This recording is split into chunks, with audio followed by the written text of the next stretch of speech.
ৰিজুনেওক হাজৰিকাৰ কবিতা। এসময়ত ইয়াত মানুহ আছিল। পাঠ নিখিলেশ শৰ্মা। এনেকৈয়ে এদিন কথাবোৰ সাধু হয়। সাধুবোৰত আমি আমাক বিচাৰি ফুৰো। আমি আমাক বিচাৰি পোৱাটোৱেই সভ্যতা। সভ্যতাত জিলিকি থাকে আমাৰ সংস্কাৰ আৰু সৃষ্টি হয় সংস্কৃতি। আমি মানুহ, এই কথা বাৰু সাধু হ'ব নেকি এদিন?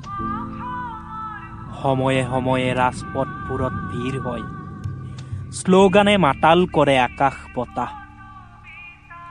মানুহৰ হৃদয় চুব নোৱাৰা বাণীবোৰ কেৱল কাণ চুয়েই পাৰ হৈ যায়। মানুহবোৰ শিল হোৱা ইতিহাস আছে, যেনেদৰে আছে কথাবোৰ তেজ হোৱাৰ। জন্মতে আমি সকলো একেই, আমাৰ তেজ ৰঙা, কিন্তু কথাবোৰে বিভেদ আনে। কথাবোৰত তেজ পক পককৈ উতলে। মানুহবোৰ বিবেকহীন হয়, পাহৰি যায় মানুহ যে মানুহৰ বাবে। মানৱতাক পাহৰি আমি বাৰু জন্তু হ'ম নেকি এদিন? তেতিয়া বাৰু মনত পৰিবনে আমি মানুহ হৈ জন্ম হৈছিলো বুলি?